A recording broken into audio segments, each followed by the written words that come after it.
Hey everybody, welcome to Mad Backyard. Today we're going to be reviewing the new Steelfire Griddle from Solo. Now this is a 2-burner stainless steel griddle made by the same company that makes the popular Solo stove fire pit. Full disclosure, I received the griddle from Solo in exchange for doing this review video. I didn't purchase it myself, so that technically makes this a sponsored video in the eyes of YouTube. However, this channel is not sponsored by Solo. I don't work for Solo. My only job is to give you a full and honest review of this product after having used it for about a week now.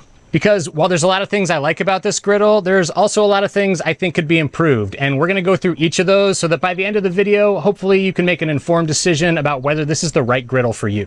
First of all, let's talk about what you get when you purchase the Steelfire Griddle. Now, the Steelfire Griddle itself is basically just from here up. It's the cooking surface, it's the griddle, it's the burners, it's what you cook on. The rest of everything you see here is the Steelfire stand. So from here down and the shelves is the stand that the Steelfire itself is sitting on. So just understand that when you buy it, you have to buy the stand separately unless you purchase the Steelfire bundle that includes both the griddle and the stand. If you have some sort of outdoor kitchen space with a heat-resistant counter, you may not need the stand and be able to just put the Steelfire Griddle right on the counter. However, I'd imagine most people, if you're like me and you're going to be putting it on your deck or your patio, you're going to need the stand to put it on as well. Let's talk about assembly. The Steelfire Griddle itself has almost no assembly required. It pretty much comes out of the box looking exactly like this. The only thing you have to do is screw on the handle here, but other than that, it comes looking pretty much exactly like this. The cooking surface is already inside, and then the bottom has some heat deflectors and a propane hose and regulator, and it's all already put together for you. Now, if you're thinking about not getting the stand and thinking you're just going to take this camping or tailgating, just understand it's very heavy.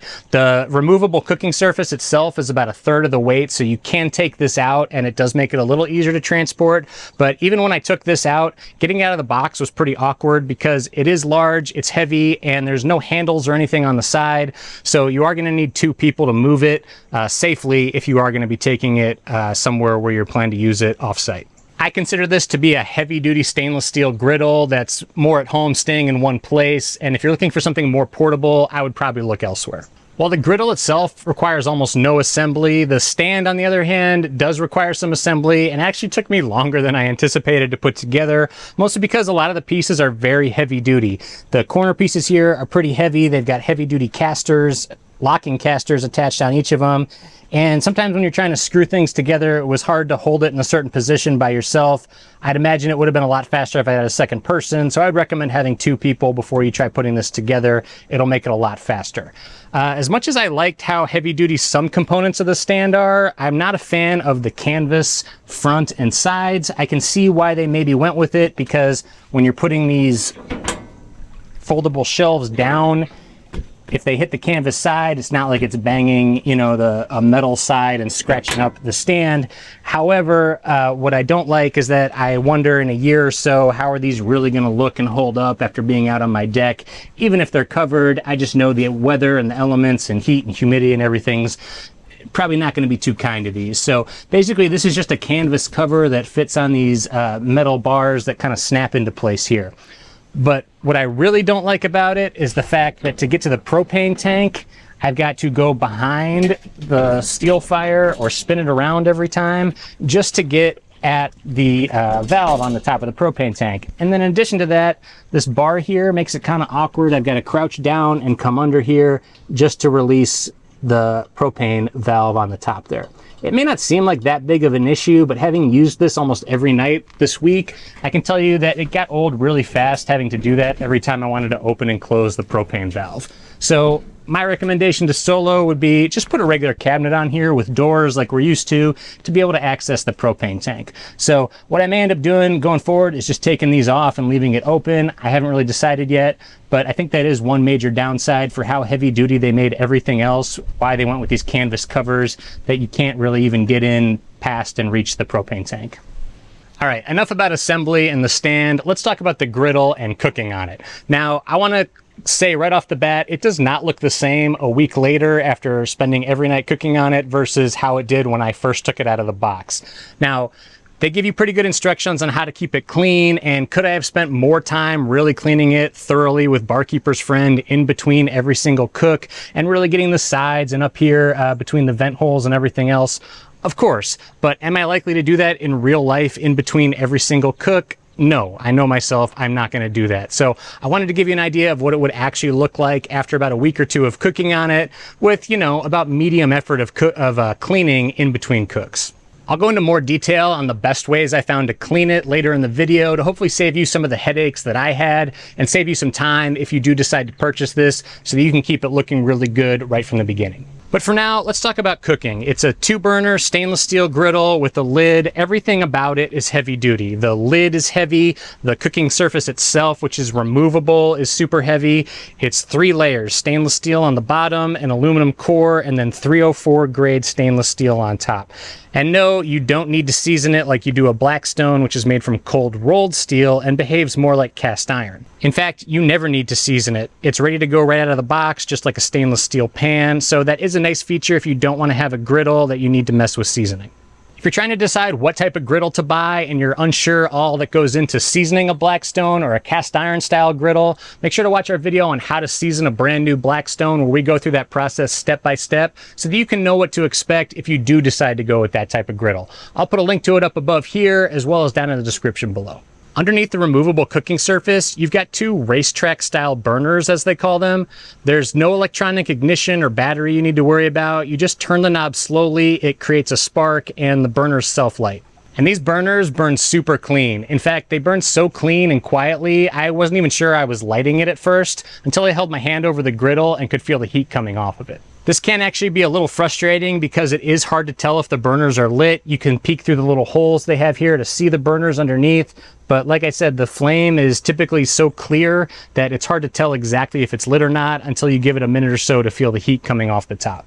One thing I really like about the Steelfire Griddle is that the heat is all contained inside versus on the Blackstone where the heat comes out the sides towards the shelves. You'll notice that on the Steelfire, the sides are solid and the vent holes are along the top here. So the heat radiates from below and comes out these vent holes pointed up like that. So because of that, you don't get heat shooting out the side towards the things you have on your shelves. If you've used a Blackstone, you've noticed that they have even warnings right on the shelves that say items will get very hot. The shelves themselves get super hot because all that heat comes right out the side like that. You can't leave a plastic bottle or anything with oil and water, or else it could start to melt, which kind of defeats the purpose of having shelves on the sides of your cooking surface anyway. So I think it was smart for them to put these vent holes on the top, keep the flames contained so that your heat comes up and your shelves don't get too hot on the sides. The griddle also heats and cooks very evenly. It's difficult to use an infrared thermometer on stainless steel. The shinier it is, the lower the temperature it'll give, and the darker spots will give you a higher temperature,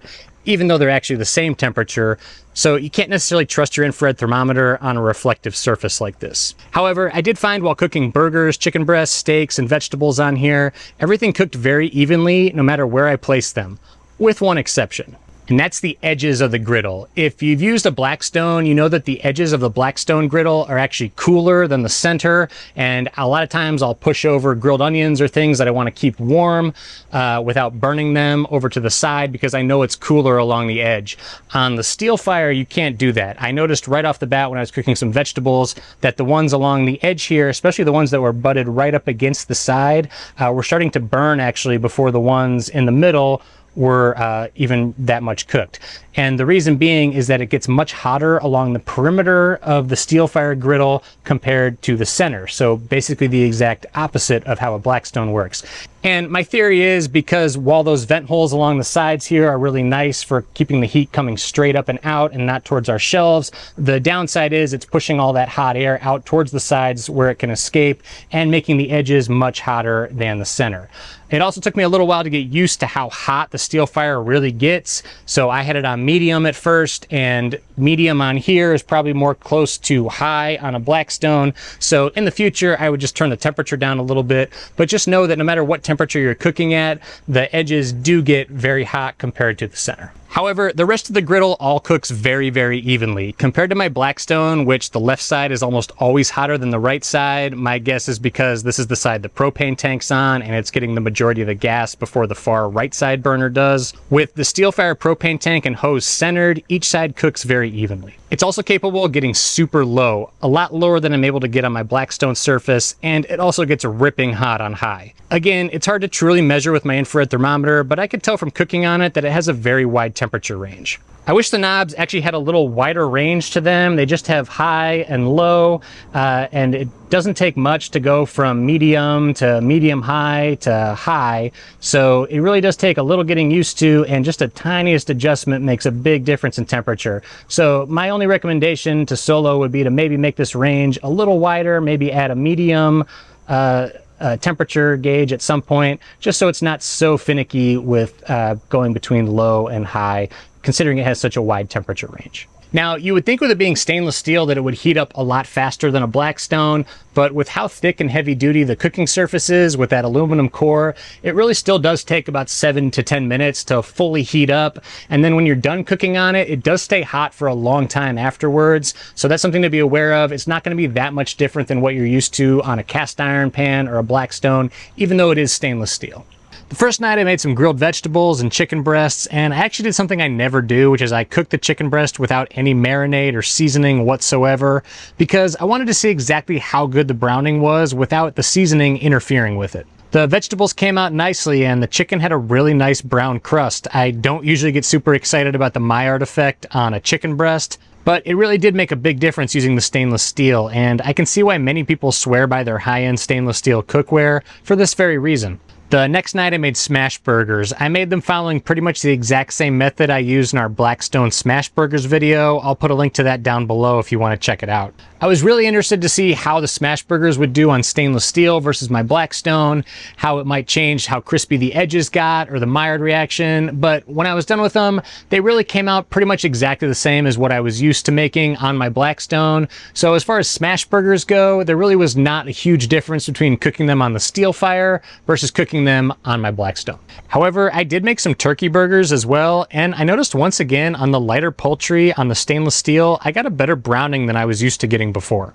After cooking the vegetables, the chicken, the smash burgers, I had to try out a steak. So on the third night, I did specifically a thick cut, 16-ounce choice grade New York strip steak. I seasoned it with just kosher salt, no black pepper, because I wanted to see exactly what kind of sear I was getting without any seasoning or pepper interfering with it once again. I decided to go full high heat and have this thing ripping hot when I put my steak on, because I didn't want the reason I didn't get a good sear on my steak to end up being because I just didn't have it turned up high enough. Now, normally with steaks, I'm worried about trying to get a good Maillard reaction and a good crust to develop on the outside before the inside overcooks. But with the Steelfire, because this thing gets so hot, I was actually a little bit worried about the outside burning before the inside had even come up to a medium rare temperature. But in the end, it did create a really nice crust on my steak. I noticed right off the bat that the fat cap on the edge rendered very nicely, and I got really nice browning on both sides. Again, almost to the point where I was a little worried about overdoing it before the center had come up to temperature on this thick New York strip.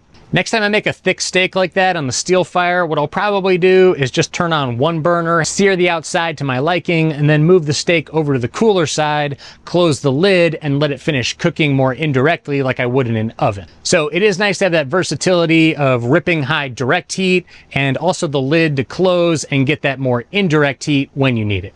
Okay, now that we've talked about cooking on the Steelfire, let's talk about what I learned about cleaning and maintaining it this week. The first night with my chicken and vegetables, I ended up using canola oil because it's all I had on hand, and I've never had an issue cooking with canola oil on my Blackstone, but this ended up being a big mistake for two reasons. First, I wasn't used to how hot the Steelfire really gets on the medium setting, so I think I had the cooking temperature way too high for these veggies. Secondly, I learned through some more research later on that canola oil has a higher concentration of polyunsaturated fats than other types of oil, and therefore burns a little dirtier than those types of oil. This isn't as noticeable in a dark cast iron pan or on the dark surface of a griddle like a Blackstone, but it's definitely noticeable on a brand new stainless steel griddle like the Steelfire. I probably used way too much oil that first night than was necessary, and I got a lot of yellow residue buildup almost immediately. I tried Blackstone's recommended method of with putting some water on the semi-hot griddle surface after I'd turned it off and scraping it with the scraper. And while this helped a little bit, it was nowhere near enough to get off all this cooked on canola oil. So I took it a step further and used Barkeeper's Friend, which they also recommend for deeper cleaning, along with this scouring pad to really get off all the other pieces. This took about 10 minutes with the Barkeeper's Friend and a lot of elbow grease. And to be honest, I was pretty frustrated that first night, wondering, is this how I'm going to have to clean it every single time I cook on it? After some further research, I found that other types of oil, such as grapeseed and avocado oil, while I already knew that these were higher smoke point oils, I found out that they actually burn cleaner as well because they have fewer polyunsaturated fats than canola oil. So the next night with the smash burgers, I decided to give it a go with the grapeseed oil, and I also tried to use as little oil as possible, spreading it as thin as I could so that the surface was still non-stick, but it hopefully wouldn't create as much of a gummy yellow residue as I cooked on it. This theory did end up working, other than around the perimeter where even the very thin layer of grapeseed oil still left a yellow residue after cooking my smash burgers.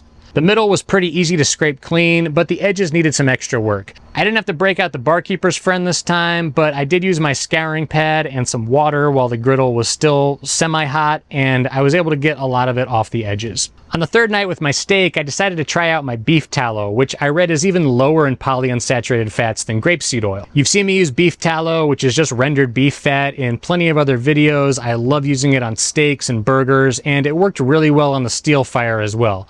I'll put a link to the beef tallow I like to use down in the description below if you want to check it out. A lot of people online claim to have success with avocado oil, beef tallow, and a lot of people even claim they get really good results with algae oil. That's right, algae, like that grows in the sea. Make sure it's algae oil for cooking and not the kind you take as a supplement. But algae oil for cooking apparently has a very high smoke point and is also super low in polyunsaturated fats, so it's very good at not leaving behind that yellow residue and makes cleanup a lot easier. So I'll give the algae oil for cooking a try in a future video, but in the meantime, let me know in the comments what you like to use on stainless steel cookware and what you found is best to not leave behind that residue. I'd love to know, and I'd love to try out some of your ideas. The last thing I want to comment on is the location of the grease catch on the Steelfire. You'll notice the grease drain is in the front rather than in the back like it is on a Blackstone. I found this to be a little awkward for scraping into it. It just seems more natural to scrape towards the back than the front, but also because the heat from the burners radiates out to the edges, hot air does shoot out of this hole, especially on high heat. So I found I needed to wear my high heat cooking gloves, or else if I held my hand over the hole for more than a couple seconds, I definitely noticed it. But what I really don't like is that it does not empty directly into this grease basin. It first goes through the stainless steel base where the burners are and down this little ramp like a slide. I really don't like the idea of all that cooking oil and grease and greasy chunks of food going down into the same chamber as the gas burners themselves. Even though it slides down past them into the basin, if you've got buildup over time where that grease and gunk accumulates, this could eventually, in my opinion, lead to a grease fire. So in addition to emptying the basin down below, you want to make sure you remove the griddle itself and really wipe down that surface underneath to keep it nice and clean so that this doesn't happen. I think this is a pretty big design flaw that Solo could definitely improve upon in future versions. Finally, let's talk about the cost of this thing. As of the making of this video, the 30-inch stainless steel Steelfire bundle that includes the griddle and the stand is $1,200. Now, this price isn't too far off from what you might see on a mid-range pellet grill like from Pit Boss or maybe even a Weber gas grill, but as far as griddles go, this is on the higher end compared to a comparably sized Blackstone. I checked online today, and a similarly sized 30-inch Blackstone griddle with 2 burners and 2 side shelves and a closing lid with a hinge is going to run about $400, which is only 1/3 the price of the Steelfire. I think the benefits of the Steelfire versus the Blackstone are that it's very heavy duty, it's ready to go right out of the box, you never need to worry about seasoning it. It has a very wide temperature range, you can cook very low and you can also cook ripping hot on it as well. And other than the very perimeter, as we discussed before, it does cook very evenly, which is not something I can say for the Blackstone. I was able to get a great Maillard reaction and crust on everything from chicken breasts to burgers to my steaks, just like I would with a high-end stainless steel pan. So a lot of it really comes down to your personal budget and what you're looking for in a griddle. If you really want that high-end stainless steel cooking experience and the best possible sear on your steaks and even your chicken, then this may be the griddle for you. Just know that you need to also be okay with researching the right types of oils to use and the best way to clean and maintain it in between cooks.